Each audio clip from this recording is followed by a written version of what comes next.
અને દીકરા વચ્ચેની ગુપ્ત કહાની નામ હતું સુમન. અમદાવાદના સાબરમતી વિસ્તારમાં એક મકાનમાં તે પોતાના એકના એક દીકરા વિહાન સાથે રહેતી હતી. વિહાન 24 વર્ષનો, સ્માર્ટ, શાંત અને ખૂબ જ મા પર આધારિત. સુમનના પતિનું 8 વર્ષ પહેલાં અવસાન થયું હતું. ત્યારથી માત્ર બે જ હતા, મા અને દીકરો. બહારથી બધું સામાન્ય લાગતું. વિહાન ઓફિસે જતો, સુમન ઘર સંભાળતી. પણ રાત્રે જ્યારે ઘરમાં લાઇટ ઓછી થઈ જતી ત્યારે કંઈક અલગ થવા માંડતું. વિહાનને બાળપણથી જ મા સાથે અત્યંત નજીકતા હતી. જ્યારે તે કોલેજમાં હતો ત્યારે પણ મા વિના તેને ઊંઘ ન આવતી.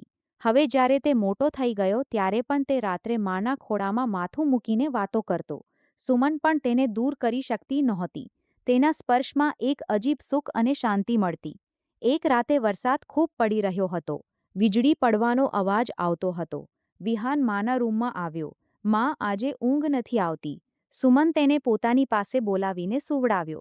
વિહાને તેની છાતી પર માથું મૂક્યું. તેનો હાથ માની પીઠ પર ફરતો હતો. થોડી વારમાં વાતોમાંથી સ્પર્શ વધુ ઊંડો થવા માંડ્યો. સુમને ધીમેથી કહ્યું, વિહાન, આ ખોટું છે બેટા. પણ તેનો અવાજ કંપી રહ્યો હતો. નકારવાનો નહીં. વિહાને તેની આંખોમાં જોઈને કહ્યું, માં, હું તમને માત્ર મા તરીકે જ નથી જોતો. તમે મારી દુનિયા છો. તમારી સુગંધ, તમારું સ્પર્શ મને કોઈ બીજી સ્ત્રીમાં ક્યારેય નથી મળ્યું. આ અમારું ગુપ્ત છે, કોઈને ખબર નહીં પડે. સુમનની આંખમાં આંસુ આવી ગયા. તેણે વિહાનના વાળમાં હાથ ફેરવ્યા અને ધીમેથી કહ્યું, હું પણ તને ખૂબ પ્રેમ કરું છું. વધારે પડતો પ્રેમ, જે પ્રેમ મા દીકરામાં ન હોવો જોઈએ. તે રાતે બંને વચ્ચેની દિવાલ તૂટી ગઈ. સ્પર્શમાં પ્રેમ હતો, ઈચ્છા હતી અને ઘણું બધું અપરાધબોધ પણ હતો. સુમને વિહાનને પોતાના શરીરથી આવરી લીધો. વિહાને માને એવી તીવ્રતાથી પ્રેમ કર્યો, જાણે વર્ષોથી રોકેલી ભૂખ હોય. સવારે બંને સામાન્ય રીતે વર્તતા. ઘરમાં કોઈને કંઈ ખબર નહોતી, પણ અંદરથી એક ગુપ્ત, પ્રતિબંધિત અને અત્યંત તીવ્ર સંબંધ વિકસી રહ્યો હતો.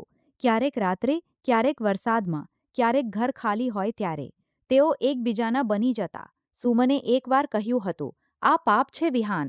વિહાને જવાબ આપ્યો, તો પછી હું આ પાપમાં જ સુખી છું માં. કહાની કેવી લાગી? વધુ વિગતવાર અથવા વધુ તીવ્ર રોમેન્ટિકવાળી જોઈએ તો કહેજો.